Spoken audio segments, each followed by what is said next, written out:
Shalom sahabat Bible Study Online CK7 yang dikasihi Tuhan Yesus Kristus. Pada hari ini kita berjumpa kembali dalam pembahasan kitab Mazmur. Kita akan membahas Mazmur 15, yaitu tentang 11 jawaban atas pertanyaan siapa yang boleh datang kepada Tuhan. Tuhan mengundang kita semua untuk mendekat oleh karena karya Kristus yang sudah selesai di kayu salib. Tetapi ada sikap-sikap, ada character traits yang diperlukan ketika kita menghampiri Tuhan. Nah, hari ini kita akan belajar tentang 11 hal itu. Tetapi mari lebih dahulu kita persiapkan hati kita melihat bahwa datang kepada Tuhan adalah sebuah hal yang sangat serius. Tapi kita juga ingin membawa keintiman dengan Tuhan dalam penyembahan dan ucapan syukur kita. Bapa, kami berterima kasih untuk kesetiaan-Mu pada hari ini. Yang berterima kasih untuk kehidupan yang Engkau berikan dan perjalanan yang kami lakukan sepanjang hari ini. Dan kami ingin menikmati kembali keintiman dengan Engkau, kesegaran dan juga pemahaman lewat firman-Mu. Terpujilah Engkau Tuhan. Haleluya. Oh.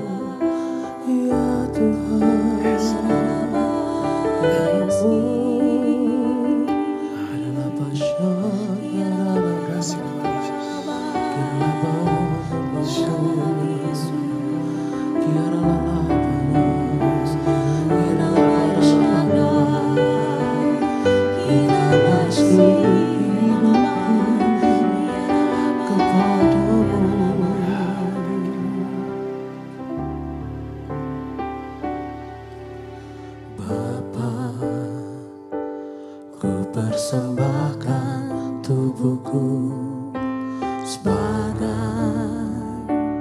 persembahan yang hidup, kudus dan yang berkenan padamu, sebagai ibadah yang sejati.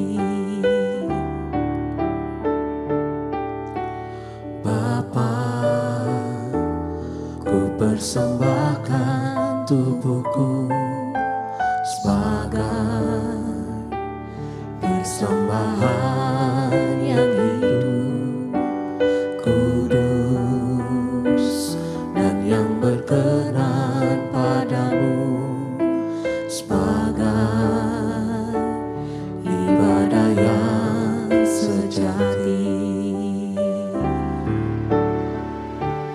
Ku sembahkan Tuhan, ku sembahkan Tuhan, ku serahkan hidupku kepadamu untuk kemuliaan nama-Mu. Ku sembahkan Tuhan, ku sembahkan Tuhan, ku serahkan hidupku kepadamu untuk kemuliaan nama-Mu.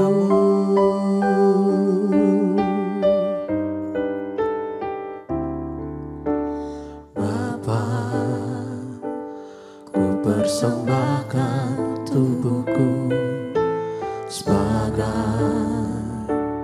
persembahan yang hidup, kudus dan yang berkenan padamu, sebagai ibadah yang sejati.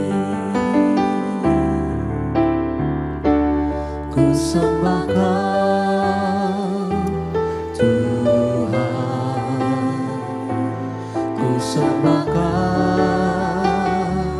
Tuhan.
ku serahkan hidupku untuk kemuliaan-Mu.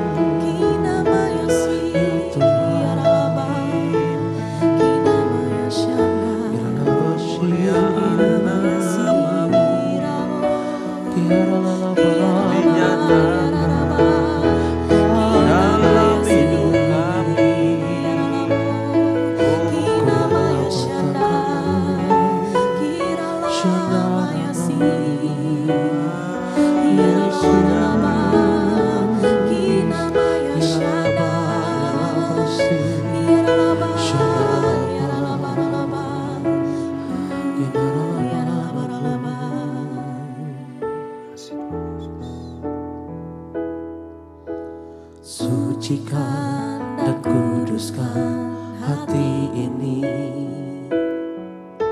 untuk layak menghadap hadirat-Mu. Tubuh jiwa rohku ku serahkan padamu, ku menyembah-Mu. Sucikan dan kuduskan hati ini untuk layak menghadap hadirat-Mu. Tubuh jiwa rohku ku serahkan padamu, ku menyembah-Mu. Tinggikan nama-Mu ya Tuhan, mulialah nama-Mu ya Tuhan. Tiada lain seperti Engkau ya Allahku, besar kuasa-Mu. Tiada lain seperti Engkau ya Allahku, besar kuasa-Mu. Tinggikan nama-Mu ya Tuhan, mulialah nama-Mu ya Tuhan. Tiada lain seperti Engkau ya Allahku, besar kuasa-Mu. Tiada lain seperti Engkau ya Allahku, besar kuasa-Mu.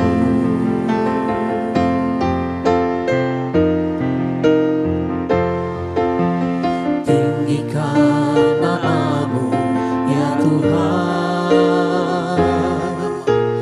mulialah nama-Mu ya Tuhan.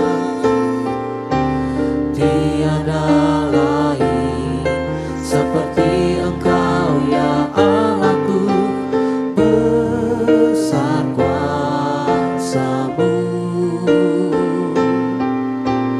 Tiada lain seperti Engkau ya Allahku, besar kuasa-Mu.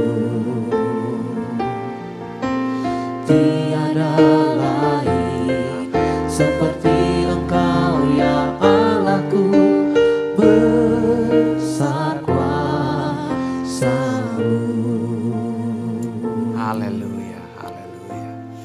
Sungguh saudara, bahwa waktu kita diundang oleh Allah untuk naik ke gunung Tuhan, Mazmur 15 ini walaupun hanya terdiri dari 5 ayat, tetapi ini adalah sebuah nyanyian puisi yang begitu padat. Padat dengan pengajaran kepada setiap orang yang merindukan untuk mendekat dan masuk ke dalam hadirat Yahweh, tempat kudusnya. Nah, pengajaran ini masih relevan sampai sekarang. Bagaimana kita sebagai orang percaya yang sudah ditebus, sudah diundang masuk mendekat ke dalam tahta kasih karunia Allah untuk memperoleh rahmat-Nya, pertolongan pada waktunya, kita perlu mempersiapkan diri kita juga untuk masuk ke dalam tempat kudus Allah. Baik secara jasmaniah, misalnya kita datang ke ibadah ragawi, atau pertemuan kul, pertemuan kelompok kecil, pertemuan pelayan, atau di dalam mendekat kepada Allah secara rohani dalam ibadah pribadi kita. Kalau kita melihat struktur dari pasal 15 ini, dimulai dengan tema di ayat yang pertama, yaitu siapa yang boleh menumpang di dalam kemahmu, siapa yang boleh tinggal di gunungmu yang kudus. Jadi ini pertanyaan yang ditujukan kepada Yahweh. Lalu bagian intinya ayat 2 sampai dengan 5b itu 11 jawaban yang terkait dengan karakter dan perilaku orang-orang yang masuk atau yang boleh diizinkan Tuhan masuk ke tempat kudusnya. Lalu ayat yang terakhir 5c itu terpisah ya, yaitu sebuah pernyataan keyakinan, pernyataan iman, kesimpulan bahwa siapa yang berlaku demikian, yang 11 di atas tadi, tidak akan goyah selama-lamanya. Jadi ada sebuah confidence, sebuah keyakinan. Kalau di dalam Mazmur 5 ayatnya yang ke-5 sampai 12, yaitu doa pagi, Mazmur 5 menggambarkan tentang siapa yang tidak boleh masuk ke dalam bait sucinya Tuhan, ke dalam tempat kudusnya Allah. Dikatakan orang fasik, orang jahat, pembual, pembohong ya, pendusta, orang yang dengki, orang yang licik. Tetapi dalam Mazmur 15 ini berbicara tentang mereka yang berharap boleh masuk ke dalam tempat kudus. Nah, kalau kita bicara di sini, dia memakai penggambaran kemah, artinya bahwa itu adalah tempat kediaman. Yang kedua, bicara mengenai gunung. Karena pada waktu itu bait suci itu juga dibangun di atas gunung. Ya, gunung Israel itu kan gunung-gunung. Yang kedua, bahwa ini adalah gambaran tempat kediaman Allah. Dari pertama, baik dari mulai Adam, itu Eden itu adanya di atas gunung. Dan kemudian kita tahu bahwa ketika manusia jatuh dalam dosa, manusia berusaha untuk membuat gunung palsu, yaitu Menara Babel. Dan kita tahu bahwa semua agama-agama di muka bumi ini, tempat-tempat sucinya itu selalu ada di gunung. Ya, selalu ada di atas gunung. Karena itu adalah gambar bagaimana manusia itu melihat tempat itu sebagai sebuah tempat yang suci atau keramat ya. Makanya banyak gunung-gunung itu gunung-gunung keramat. Gitu. Nah, ini sebenarnya adalah gambar yang Allah taruh di dalam hati manusia tentang bagaimana kalau kita mendekat kepada hadirat Allah. Nah, ada 11 jawaban, tetapi itu berpasang-pasangan. Nah, kita lihat nanti kalau kita baca ada kata dan, berarti itu pasangannya. Tetapi ada satu yang lepas sendirian, makanya jadi 11. Kalau kita melihat yang pertama itu dia yang berlaku tidak bercela dan yang melakukan apa yang adil. Jadi siapa yang pertama? Tidak bercela dan melakukan apa yang adil. Artinya orang yang mendekat kepada hadirat Allah ini adalah orang yang seluruh hidupnya dan cara hidupnya, perilakunya itu secara konsisten didedikasikan untuk melakukan jalan-jalan Tuhan. Untuk hidup taat, melakukan tindakan kebenaran sesuai dengan ketetapan Allah. Jalan-jalan Allah itu adalah firman Tuhan. Jadi orang yang boleh naik adalah orang yang memutuskan hidup di bawah perintah Tuhan. Kalau istilah kita dalam perjanjian baru, hidup di bawah ketuhanan Yesus Kristus. Menjadikan Yesus Tuhan dan Allah. Kita menghargai firman ini dan hidup kita diatur seturut dengan firman Tuhan. Yang kedua, itu mereka yang mengatakan kebenaran dan yang tidak menyebar fitnah. Jadi untuk hidup tidak bercela, untuk hidup adil, itu memerlukan disiplin. Disiplin apa Bapak Ibu? Dia tuh disiplin memperkatakan kebenaran.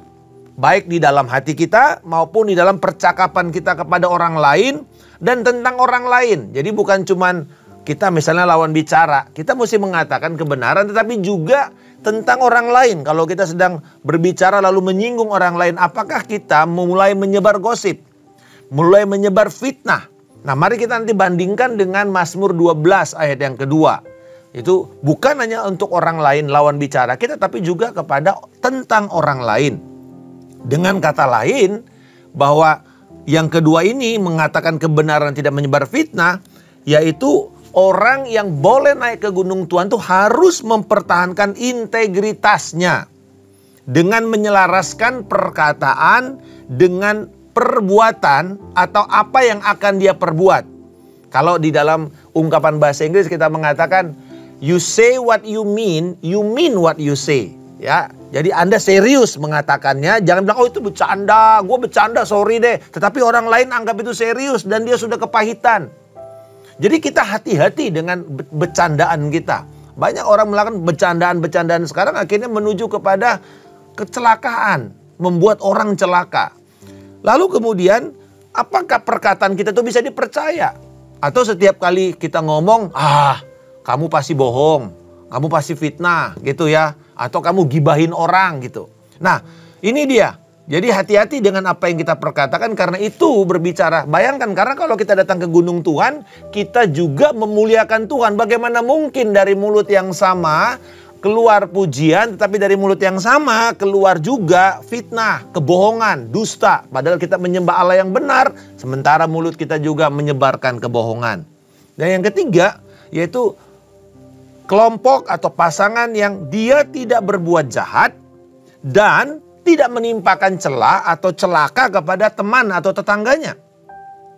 Jadi integritas, kejujuran itu mempengaruhi cara hidup orang lain memperlakukan teman, tetangga, sahabatnya. Jadi dikatakan di sini, kamu kalau perkataanmu benar, cara hidupmu benar sesuai firman, maka bukti yang berikutnya adalah cara hidup kamu itu tidak berniat mencelakakan orang. Tidak membuat tetanggamu, mitra kerjamu, mitra pelayanan, teman di dalam jemaat atau di dalam kul itu dipermalukan. Karena seringkali kadang-kadang kita berbicara ya, kalau kita bicara kumpul-kumpul, perkataan kita itu kok sepertinya menyakiti orang, mempermalukan, membuka aib. Nah itu kadang-kadang kita bilang sekarang menyingkap aib kita atau orang lain di depan banyak orang. Mempermalukan, menghancurkan kehormatan atau dignitinya. Jadi bayangkan kita mau datang ke rumah Tuhan tetapi kita udah niat untuk memfitnah orang, membicarakan orang, yang membicarakan yang jelek di belakang orang tersebut. Jadi kita bermanis-manis di depan dia tapi kita bicara yang lain di orang lain dan kemudian menyebarkan kebohongan tentang orang tersebut. Siapa lagi yang boleh naik ke gunung Tuhan? Mereka yang memandang hina orang jahat dan menghormati orang yang takut akan Tuhan. Nah, di sini kata orang jahat di dalam bahasa Ibraninya itu adalah nim'as ya. Nim'as itu artinya orang yang ditolak oleh Allah. Orang yang memang niatnya itu selalu menyukai perbuatan jahat. Jadi dengan kata lain orang-orang itulah orang-orang yang tidak suka dengan firman ini. Nah, ini kan kembali mulai dengan Mazmur 1. Siapakah yang boleh kita kumpul sama-sama? Kan kita lihat bahwa orang-orang yang mencemooh, orang-orang yang mengolok-olok, orang-orang yang mentertawakan kebenaran, ini adalah orang-orang yang gak perlu kita habiskan waktu banyak di sana. Ini adalah orang-orang yang sebenarnya tidak menghormati kekudusan Tuhan. Kadang-kadang kita melihat ada orang yang lagi kita penyembahan tuh bercandaan gitu loh. Bercandaan sambil penyembahan. Dan inilah sebuah sikap yang tidak benar. Dan ini Tuhan tidak menginginkan dalam kita mendekat kepada Dia. Sekarang apalagi kalau kita di dalam online. Kadang-kadang kita penyembahan itu ya kita tidak punya penghormatan yang besar. Padahal justru disitulah harusnya kita lebih takut. Kenapa? Gak ada yang lihat kecuali Tuhan. Our audience, penonton kita kalau kita dalam penyembahan online. Bukan orang yang melihat yang tepuk tangan, tapi Tuhan. Hal yang sama. Ketika kita penyembahan, siapa yang akan menilai penyembahan kita. Nggak ada orang yang lihat, tapi Tuhan lihat. Ya, jadi kita mesti membangun, dan kepada orang-orang yang menghormati Tuhan, yang sungguh-sungguh menghargai kekudusan, nah kepada orang-orang inilah kita bersahabat, ya. Lalu kemudian, nah ini yang lepas sendiri, yaitu yang berpegang pada sumpah atau janji. Kembali sebenarnya ini berkaitan dengan integritas percakapan kita atau integritas perkataan kita. Tetapi di sini ditekankan bahwa orang yang berpegang pada sumpah atau janjinya itu mempertahankan komitmennya walaupun harus menanggung luka, kerugian. Seperti ungkapan bahasa Indonesia mengatakan janji adalah utang. Ya, janji adalah utang. Dan kalau dalam konteks orang Ibrani, utang itu selalu bicara mengenai hutang darah. Jadi kalau kita berhutang sama orang, kita membayarnya dengan darah. Makanya ada istilah uang darah, hakal dama, uang darah. Dan ini artinya kalau saya berhutang kepada seseorang, meminjam uang dia, saya menyerahkan nyawa saya. Itu sebabnya Alkitab mengatakan kepada orang yang berhutang, ya, dia menjadi hamba daripada yang menghutangi. Nah, dikatakan bahwa kalau kamu membuat sebuah janji, kamu harus tunduk kepada komitmen kamu itu. Gambarannya seperti apa? Saudara-saudara, ini seperti seorang raja yang ketika kerajaannya dikalahkan oleh satu kerajaan besar atau satu kerajaan saja, maka si raja ini akan datang untuk membuat perjanjian. Nah, di situ ada banyaklah yang dia mesti tunduk, persyaratan-persyaratan, kamu mesti bayar pajak, kamu mesti serahkan ini dan seterusnya. Atau mungkin kamu harus menyerahkan anakmu untuk menjadi anak mantu saya atau apa saja. Jadi itu semua raja yang dikalahkan harus tunduk kepada kemauan raja yang menaklukkannya. Dan dia harus mengikuti semua persyaratan yang dituntut walaupun itu tidak menguntungkan dirinya, tidak menguntungkan kerajaannya. Tapi karena dia sudah ditaklukkan, dia mesti tunduk. Ini sebenarnya gambaran komitmen. Dan bagaimana kita menjaga komitmen yang serius. Di dalam usaha contohnya. Kita mungkin sudah bikin kontrak. Tapi kontrak itu tidak ada mengatakan kalau harga berubah. Ya berubah juga harganya. Kita misalnya tidak ada di dalam klausul itu. Maka walaupun misalnya ya kita sudah buat kontrak itu lalu harga berubah. Kita harus kembali kepada harga lama. Dan mungkin kita harus rugi. Nah disitulah yang namanya sikap kita itu berpegang pada sumpah atau janji. Jadi itu sebabnya ada hal di mana kita kalau membuat perjanjian itu kita mesti berpikir ulang. Karena ini menyangkut nanti komitmen kita. Ya, tetapi ini tidak sama dengan nazar. Kalau nazar itu kan ditujukannya kepada Allah. Nazar saja kita harus bayar berapapun sulitnya. Demikian juga sebenarnya dengan janji. Tetapi memang levelnya lebih rendah. Dan yang terakhir dikatakan dia yang meminjamkan uang tetapi tidak makan riba. Lalu yang kedua, tidak menerima suap.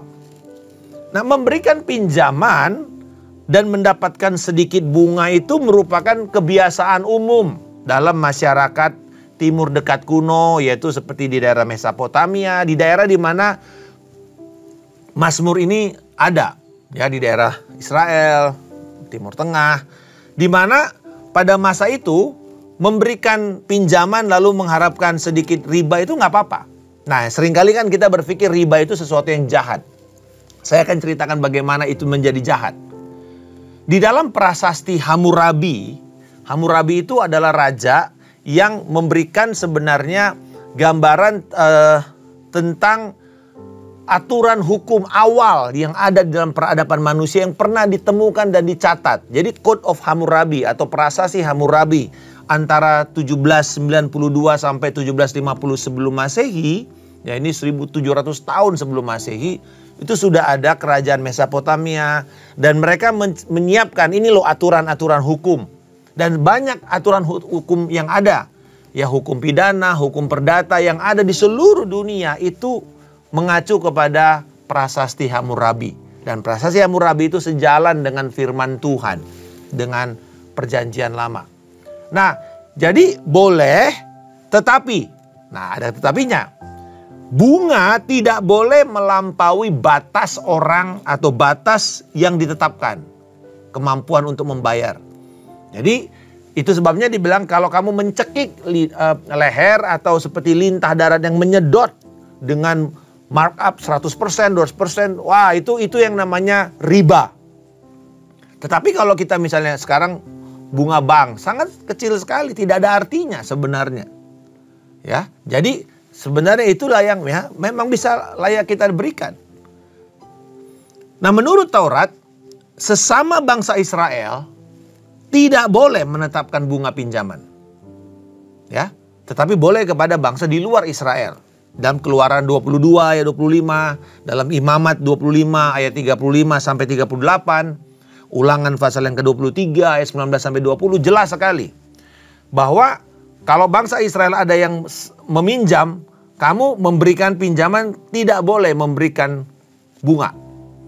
Apalagi dikatakan kalau misalnya kamu meminjam lalu kemudian orang tersebut tidak mampu membayar. Dan akhirnya si peminjam itu mengatakan, karena kamu tidak mampu bayar, kamu harus berikan dirimu atau anak-anakmu menjadi budak. Kita tahu ya ini kisahnya di dalam Nabi Elisa. Ketika istri dari Nabi yang meninggal itu, jandanya itu berhutang, lalu kemudian apa? Dikatakan mereka ini diminta untuk anaknya dijual. Nah, kita tahu bahwa Elisa, di dalam kepemimpinan Elisa, masa itu kerajaan Israel sudah menjadi begitu jahat. Jadi sudah tidak ada lagi kehidupan untuk mempercayai hukum firman. Itu sebabnya berlaku itu. Orang itu meminta untuk diambil anaknya, dijadikan budak, dijadikan kolateral sebagai jaminan. Nggak bisa. Alkitab jelas mengatakan di dalam Imamat 25 ayat 39 dan juga dalam Nehemia 5 ayat 5. Jadi di sini kita belajar bagaimana kalaupun kita memberi, ya, pertama interest rate itu harus di dalam batas-batas kewajaran. Nah, yang kedua dikatakan tidak menerima suap. Jadi berarti mempertahankan transparansi, keterbukaan, dan integritas keuangan. Karena kalau kita menerima suap, berarti kita biasanya akan cenderung condong membela orang tersebut. Dan ini bahaya. Berarti kita sudah tidak berlaku adil. Dan Tuhan mengatakan, kembali lagi, yang terakhir ini sangat terkait dengan yang pertama. Berlaku adil. Hidup di dalam kebenaran. Jadi kalau kita itu mulai menjadi tidak transparan, mulai menyembunyikan sesuatu, mulai menerima sesuatu di bawah meja, kickback kah mungkin, sogok, yang kita sebut, kita kenal dengan gratifikasi. Dan tentu orang yang dikasih itu dia akan mulai punya ikatan. Dan kita mesti menyadari ini, bahwa ini adalah sesuatu yang tidak dikenan Tuhan. Jadi bayangkan ya, kita sedang menyembah Tuhan. Semua hal-hal tersebut tadi harus kita periksa. Nah, lalu kemudian sebagai kesimpulan di ayat yang ke-5C, siapa yang berlaku demikian tidak akan goyah selama-lamanya. Nah, ini memperlihatkan keamanan yang akan dialami oleh setiap orang-orang yang datang kepada Tuhan dengan hati yang benar. Waktu mereka mengalami keadaan goyah, mereka tetap akan aman. Jadi ini gambarannya adalah seperti kalau kita berdiri di tanah lempung atau tanah yang tidak stabil, ya, kadang-kadang bisa kita kejeblos atau bisa longsor. Nah, dikatakan di tengah-tengah kondisi seperti itu, Tuhan akan melindungi dan membuat mereka itu kokoh. Jadi kan kita tahu ya, di dunia ini kan tidak ada yang stabil. Keuangan tidak ada yang stabil, stock market tidak ada yang stabil, perdagangan tidak ada yang stabil. Nah, di tengah-tengah ketidakstabilan itu, Tuhan mengatakan orang yang melakukan 11 hal ini, yang datang kepada Tuhan, merekalah yang akan kokoh. Jadi jangan kaget, kita melihat orang-orang benar itu pada waktu masa-masa krisis justru mereka dimuliakan Tuhan.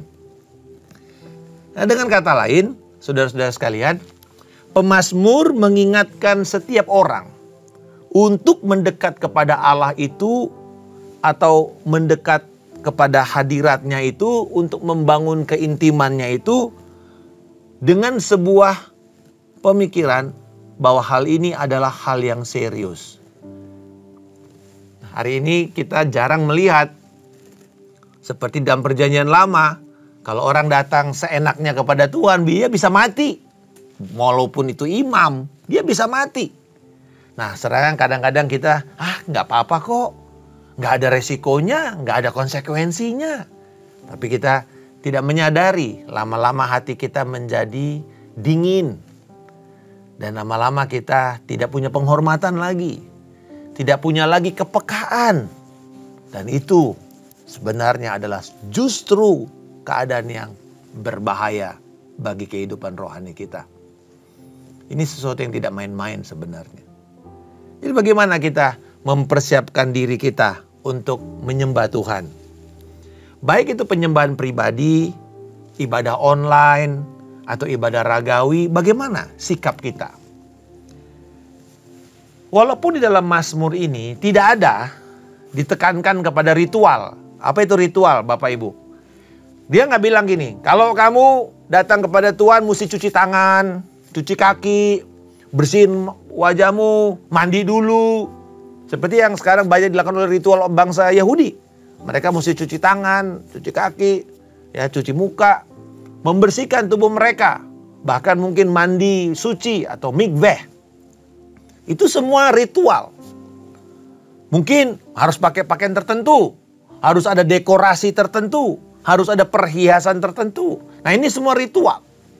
Dan kita tahu bahwa di dalam kepercayaan-kepercayaan tertentu, ketika mereka datang kepada dewa atau kepada Tuhan, mereka selalu punya baju tertentu, ya, busana tertentu. Harus ada persyaratan ini dan itu. Tetapi kalau di sini bukan itu yang ditekankan. Yang ditekankan adalah lebih kepada sikap, lebih kepada cara hidup yang transparan, adil, jujur, berintegritas, baik dalam perkataan kita maupun di dalam perbuatan-perbuatan kita. Dan ini yang paling berbicara besar waktu kita datang menghampiri Tuhan. Karena di dalam orang percaya bukan cuma apa yang tampak luar yang Tuhan akan nilai, tapi apa yang ada dalam hati kita. Tuhan mengatakan bahwa apakah korban-korban itu lebih berharga daripada ketaatanmu? Itu yang menjadi pertanyaan kepada kita. Sewaktu kita nanti datang kepada Tuhan, setiap saat, mari kita periksa sikap hati kita. Apakah kita menjadi pribadi-pribadi yang hidupnya tidak bercela, yang menyelaraskan hidup kita seturut dengan panggilan ilahi, berlaku apa yang adil, memperkatakan kebenaran, tidak menyebar fitnah, tidak berbuat jahat, atau menimpakan celaka kepada orang lain, mempermalukan orang lain di depan umum, tidak memandang hina orang yang menghormati Tuhan, yang takut akan Tuhan, tetapi juga betul-betul tidak mau mengasosiasikan dirinya dengan orang-orang yang meremehkan, menghina hadirat Allah, yang jahat, yang memperlihatkan pemberontakan yang terbuka kepada Tuhan. Juga orang yang memegang janji, komitmennya, dan tidak menyakiti atau menyiksa hidup orang lain, menyengsarakan hidup orang lain ketika mereka meminjamkan uang atau mereka menerima suap. Hari ini, mari kita periksa diri kita untuk kita datang menghampiri Tuhan. Sehingga hidup kita bukan hanya sekedar apa yang kita pakai. Saya tentu mendorong kita semua, kalau kita datang ke gereja, pakailah pakaian yang pantas. Pakailah pakaian yang membuat orang tidak berusaha melihat dan menarik perhatian orang lain kepada kita. Itu sebenarnya. Mari kita datang dengan sikap yang pantas, busana yang pantas, tetapi lebih dari itu semua, mari kita datang dengan sikap hati yang benar. Inilah yang akan kita lakukan setiap hari sewaktu kita datang mendekat kepada Tuhan. Bapa, terima kasih untuk kebenaran firman-Mu ini. Dan biarlah kami menjadi serius ketika kami mendekat kepada hadirat Tuhan dan menyembah Engkau. Sehingga kami bisa menikmati hadirat-Mu itu tanpa rasa bersalah, tanpa rasa tertuduh, tanpa menjadi munafik. Tapi kami datang dan sungguh hati kami bisa menyenangkan Engkau. Di dalam nama Tuhan Yesus Kristus kami mengucap syukur dan berdoa. Amin. Tuhan Yesus memberkati. Selamat melanjutkan pelajaran saudara. Shalom.